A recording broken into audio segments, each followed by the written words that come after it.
Berpuasa punya segudang manfaat baik untuk kesehatan. Tapi akibat kehilangan asupan nutrisi, vitamin, dan mineral selama berpuasa, banyak juga nih yang ngerasa kurang fokus. Makanya selama berpuasa, pastikan asupan antioksidannya terpenuhi ya. Nah, salah satu sumber antioksidan kaya manfaat, ya buah anggur ini nih. Kandungan antioksidan dalam bijinya saja bisa 30-50 kali lebih kuat daripada vitamin C loh. Sekarang kita bisa menanam anggur sendiri di rumah. Iya, nanam anggur ternyata nggak perlu kebun yang luas. Di rooftop alias atap rumah juga bisa loh. Seperti yang dilakukan oleh Mas Saiful ini nih. Kurang lebih ada sekitar 40 jenis anggur yang dibibitkan. Di antaranya jenis Jupiter, Ara, Akademik, dan Sugar Crispy yang lagi jadi favorit. Untuk memperbanyak bibitnya, pakai cara okulasi atau sambung batang. Metode ini lebih efektif untuk meningkatkan kualitas buah. Menanam jenis buah satu ini memang susah-susah gampang karena rawan terkena hama seperti kutu, jamur, hingga ulat. Bentuk daun dan batang yang kering atau menghitam begini adalah salah satu tanda saat tanaman terkena hama. Jadi harus segera dibuang ya Sobat Unyil, biar nggak menghambat pertumbuhan tanaman. Nah, tanaman anggur ini juga sensitif sama air loh. Jadi nggak boleh terlalu banyak saat penyiraman.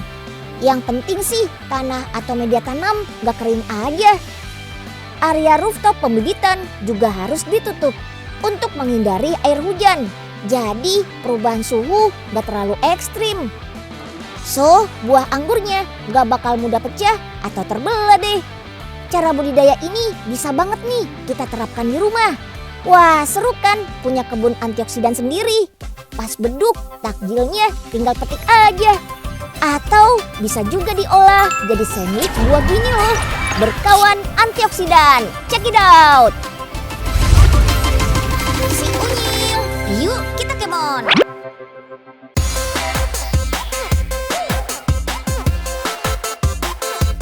Buah anggur memang kecil-kecil cabai rawit. Gak cuma punya rasa manis dan segar. Buah anggur juga tinggi kandungan vitamin dan nutrisi yang penting banget untuk menjaga berbagai fungsi tubuh. Mulai dari sistem kekebalan tubuh hingga penyembuhan luka. Anggur mengandung lemak tidak jenuh ganda yang berfungsi untuk mengurangi peradangan dan meningkatkan sensitivitas kulit. Antioksidannya jelas yang paling top markotop nih. Hebat banget deh. Salah satunya senyawa resveratrol. Antioksidan yang bisa mengurangi resiko penyakit jantung sampai mencegah pertumbuhan sel kanker. Antioksidan ini paling tinggi terdapat di bagian kulit dan bijinya. Makanya saat dinikmati segar atau diolah jadi sandwich buah ala Jepang gini, kulit anggurnya jangan dibuang ya. Sandwich buah ala Jepang ini dikenal juga dengan nama fruit sando. Khasnya ya isian berupa buah-buahan segar gini. Bikinnya mudah banget loh. Siapkan roti tawar, lalu olesi dengan whipped cream. Dan tambahkan aneka buah segar. Bisa pakai stroberi, jeruk, peach, atau kiwi nih. Untuk anggurnya, kali ini Unyil pakai jenis sweet flavor sama autumn crispy. Soalnya kedua jenis anggur ini rasanya manis dan teksturnya renyah. Favorit banget deh. Biar padat, bungkus sandwich dengan plastik wrap dan simpan dalam lemari pendingin. Biar krim gak mudah lumer dan buahnya tetap segar. Saat akan disajikan, sandwich tinggal dibelah deh. Paling nikmat disantap selagi dingin ya. Beuh, perpaduan rasa manis, asam, dan segarnya buah ketemu nih bareng lembutnya krim dan roti. Surga dunia. No debat deh. Tuh, bisa banget nih jadi inspirasi menu berbuka nanti. Cuma butuh 3 bahan aja loh. Langsung rikuk Sobat Unyil. Wah, banyak banget pohon buahnya, Prof. Tapi kok pohon mangga berbuah jambu sih, Prof? Ini berkat cairan sakti ini nih, Nyil. Selain itu, nutrisinya juga jadi semakin banyak. Wah, Dembul demen nih kalau banyak buah. Hehehe. Tapi ini buah beneran kan, Prof? Jangan-jangan ini buah mainan lagi. Loh, ya buah beneran dong, Bul. Kalau nggak dicoba, nggak percaya, Prof. Ternyata buah beneran. Wah, baru percaya deh, Bul.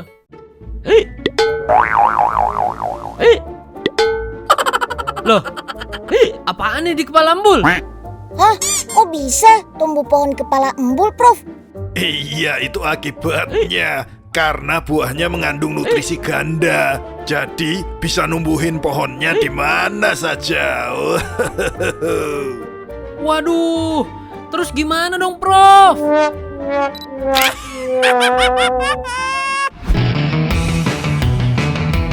Anggur yang sudah dibudidayakan di Timur Tengah sejak lama ini juga bisa loh diolah jadi minuman. Bahkan minuman fermentasi anggur sudah ada sejak tahun 6000 sebelum Masehi. Minuman anggur kualitas internasional ini dibuat di Bali loh. 1 ton anggur bisa menghasilkan 680 sampai 750 liter cairan anggur loh. Sari buah inilah yang akan menjalani proses fermentasi selama 1 sampai 6 bulan dalam tong penyimpanan. Anggur didiamkan selama 18 hingga 36 bulan, tergantung jenis minuman yang diinginkan. Untuk minuman anggur premium, proses aging dilakukan di dalam tong dari kayu pohon ek. Cuma nih, proses fermentasi yang panjang bakal bikin minuman anggur mengandung alkohol yang cukup tinggi. Jadi, gak bisa dikonsumsi semua orang deh. Tenang, bukan unyil dong kalau nggak solutif. Ada lagi kok minuman yang cita rasanya mirip minuman anggur, tapi sama sekali nggak mengandung alkohol. Dibuatnya dari biji kopi. Rasanya segar dan punya sedikit hint rasa asam, yang katanya rada mirip rasa wine gitu. Unik deh. Yang membedakan kopi ini dengan kopi biasa adalah perlakuan fermentasi pada buah kopi sebelum menjadi biji kopi. Jadi setelah buah kopi yang dipanen di ketinggian 1200 sampai 1500 di atas permukaan laut dipisahkan dari kulitnya. Biji-biji ini bakal melalui proses fermentasi selama 12 jam di dalam karung. Selain untuk mengeluarkan aroma khasnya, proses fermentasi juga bakal memisahkan biji kopi dari lendir yang tersisa.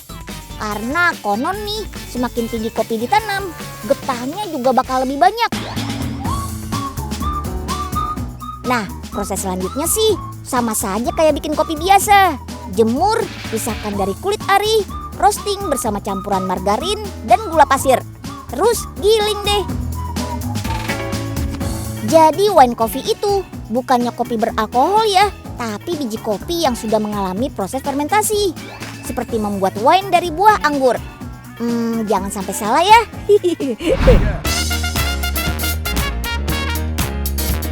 Nah, selain diolah jadi minuman, anggur juga mantap nih dibuat jadi selai ala orang India. Cara bikinnya gampang. Anggur tanpa biji berjenis super sonaka yang sudah dihaluskan. Tinggal dimasak aja bersama gula pasir. Jangan lupa tambahin perasan jeruk lemon biar makin sugar. Jadi deh. Selai anggur ini bisa dinikmati bersama roti atau chapati.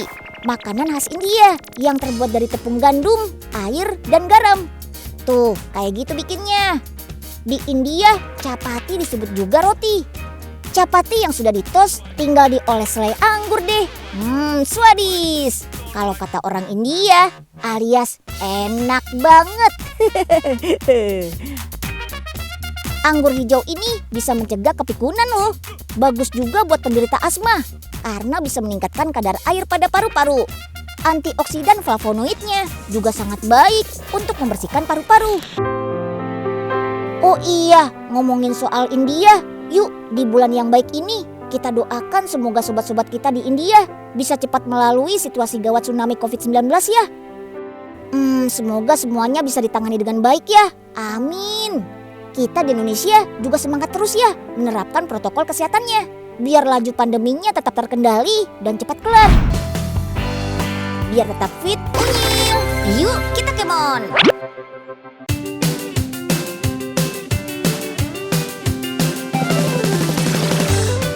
Satu lagi nih, buah-buahan yang kaya antioksidan. Saking berkhasiatnya, sampai ada pepatah yang bilang, "An apple a day keeps the doctor away." Yoi, satu apel sehari bisa menjauhkan kita dari dokter, alias sehat terus nggak pakai sakit. Wah, mantep ya. Ini karena selain antioksidan, apel juga mengandung energi, serat, vitamin, dan juga mineral. Komplit deh. Pas banget kan dijadiin booster imun selama berpuasa. Agar maksimal mendapatkan khasiat antioksidan buah apel, saat dimakan kulitnya jangan dibuang ya. Soalnya kandungan antioksidan quercetin terbanyak justru ada di dalam kulitnya. Antioksidan ini penting untuk mengurangi matinya sel saraf, membantu fungsi memori, dan memelihara kesehatan otak. Nah, biar nggak bosan, apel segar juga bisa kita kreasiin nih. Diukir jadi angsa. Bisa menjadi kegiatan ngabuburit juga nih. FYI nih, kalau sekarang kita mengenal apel bercita rasa manis. Tadinya buah yang sudah ada sekitar 10.000 tahun yang lalu ini awalnya punya rasa hambar loh. Baru deh saat apel liar disilangkan dengan apel jenis kepiting asam yang tumbuh di Siberia Eropa Barat dan pegunungan Kaukasus, apel mulai dikonsumsi karena rasanya berubah jadi manis. Sejak saat itu ada 7.500 jenis apel di dunia. Nah, kalau di Indonesia ada beberapa jenis apel yang populer nih. Kita bisa temukan di Kampung Apel, di Desa Kayu Kebek, Nongko Jajar, Kabupaten Pasuruan. Ada apel mana lagi yang khas dengan warna hijau kekuningannya, rasanya manis dan segar.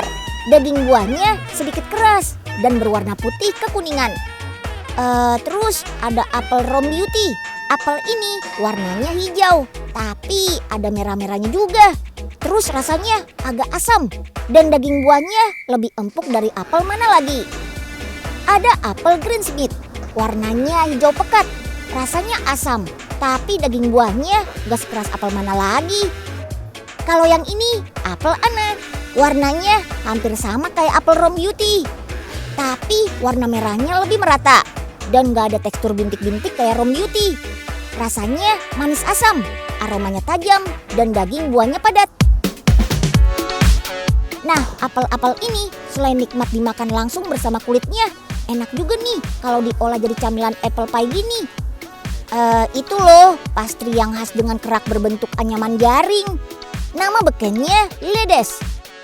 Kuliner ini sudah populer sejak abad pertengahan. Orang-orang taunya asalnya dari Inggris, padahal aslinya resep pertama pie dibuat sama orang Yunani kuno loh. Namanya pies, yang bagian cangkangnya disebut coffins, tapi dulu isinya pakai daging nih. Nah, kalau resep pie buah berisi apel gini dibuat pertama kali di Inggris pada abad ke-16 di era Ratu Elizabeth dan tanpa tambahan gula. Oh iya, sekarang apple pie juga ada versi biskuitnya nih. Intip cara membuatnya yuk, come on! Apel yang dipakai adalah apel Ana.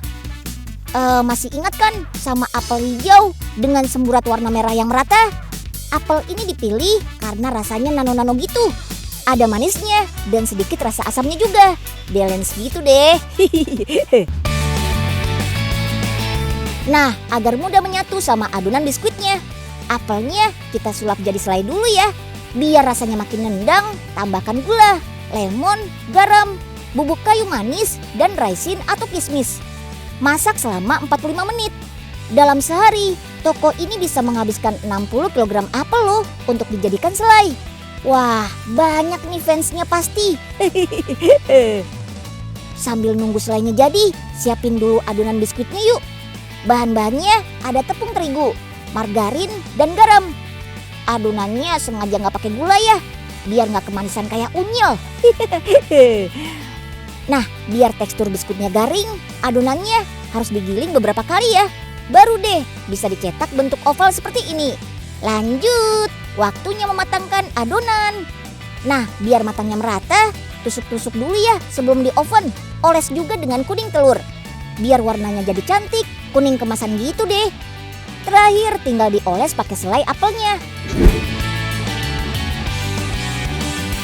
Dalam sehari, toko ini bisa menghasilkan 900 biskuit apple pie loh. Biskuit ini tahan 5 hari di suhu ruang dan 21 hari di lemari pendingin. Jadi bisa banget nih dikirim buat hampers Idul Fitri nanti. Gak sekedar enak, biskuit apple pie ini mengandung flavonoid, vitamin E, dan vitamin C yang bisa membantu fungsi paru-paru loh. Mantul deh.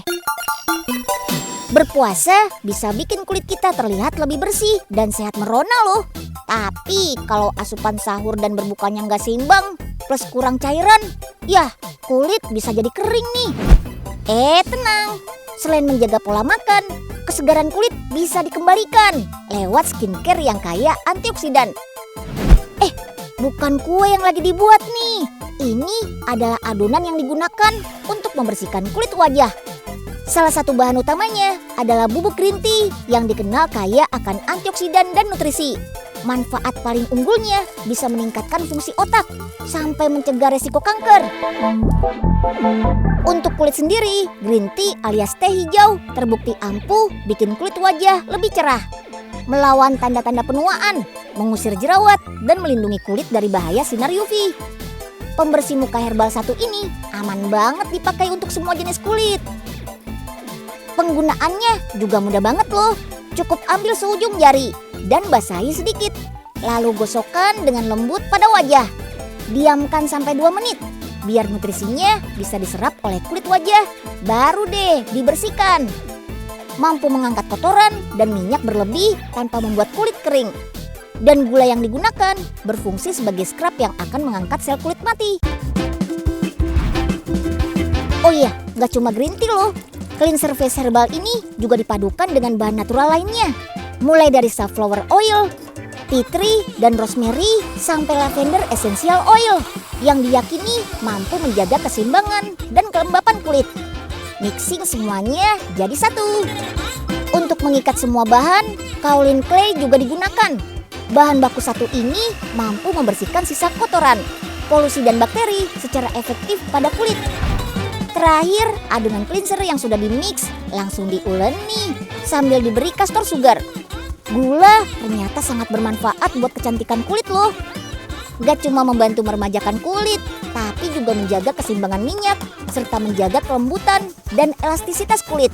Kece kan? Kemas cleanser face herbalnya dalam jar dan beri bunga Bulgarian rose.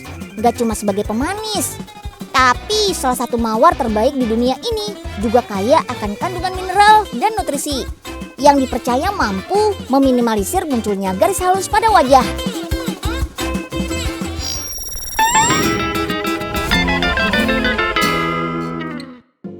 Nyil, kenapa sih dari tadi garuk-garuk terus? Kulit Unyil kering banget nih kak, jadi gak nyaman, gatal banget rasanya. Aduh. Wah, harus segera diatasi tuh Nyil, jangan sampai makin parah. Padahal Unyil sudah pakai sabun yang bikin kulit lembab loh kak. Aduh. Gak cuma perawatan dari luar aja Nyil, tapi asupan juga harus diperhatikan. Mulai dari penuhi kebutuhan asupan air, serta konsumsi makanan yang kaya akan antioksidan. Karena dapat meminimalkan kerusakan kulit akibat racun. Makanan antioksidan apa aja sih kak? Banyak Nyil, yang paling gampang kita jumpai seperti tomat, wortel, kacang-kacangan, brokoli, serta kubis ungu. Wah, kalau gitu Unyil mesti rajin makan makanan kaya antioksidan biar kulit Unyil makin sehat. Yap, biar glowing kayak Kak Arsa gini Nyil. Iya kak, Unyil mau banget. Bahagia banget kayaknya punya kulit glowing kayak Kak Arsa. Nah, itu juga Nyil, salah satu resep kulit glowing. Jangan lupa bahagia. Si Unyil, yuk kita kemon.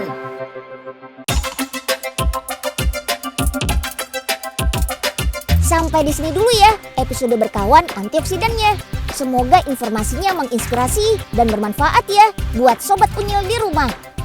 Semoga ibadah puasanya lancar sampai beduk maghrib ya.